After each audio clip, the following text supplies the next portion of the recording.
আসসালামু আলাইকুম, সবাই কেমন আছেন? আজকে ছোট্ট একটা ভিডিও নিয়ে আসলাম, সেটা ঢেঁড়স ভর্তা। ঢেঁড়স ভর্তা কীভাবে বানালাম আজকে আমি সেটা আপনাদের সাথে শেয়ার করব।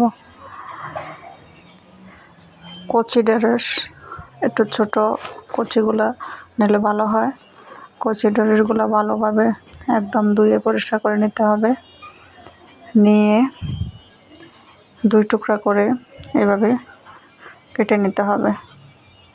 কেটে নেওয়ার পরে আমি একটা পাতিলে দিয়ে দিব। পাতিলে ঢেঁড়সের সাথে দুইটা ছোট এক কাপ পানি দিব ঢেঁড়সটা সিদ্ধ হওয়ার জন্য, আর দুইটা কাঁচামরিচ দিয়ে দিব। কাঁচামরিচ দুইটাও সিদ্ধ হবে এই সাথে। এখন চুলা জ্বালিয়ে দিলাম, সিদ্ধ হওয়ার জন্য ঢেঁড়সগুলো ঢাকনা দিয়ে দিয়েছি।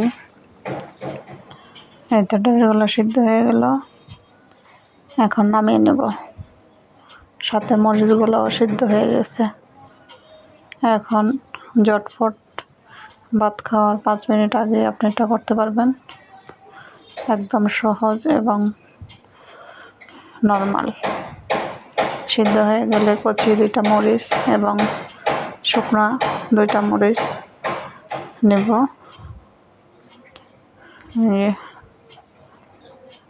আর নেব লবণ দিয়ে শুকনা মরিচগুলোকে ভেঙে নেব, আর কাঁচামরিচগুলোকেও নেব ডলে।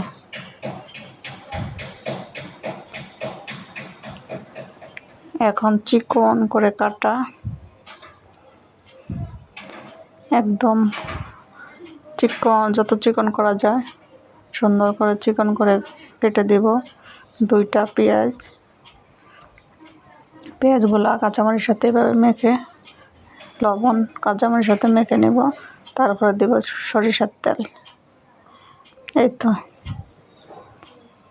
এগুলো ভালোভাবে মাখা হয়ে গেলে এখন ঢেঁড়সগুলোকে চটকিয়ে এইভাবে মেখে নেব।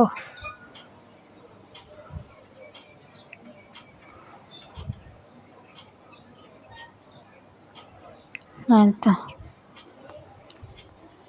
হয়ে গেল আমাদের ঢেঁড়স ভর্তা।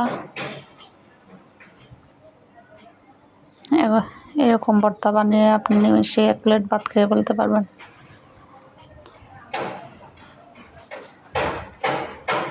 ভালো লাগলে লাইক কমেন্ট করে জানাবেন।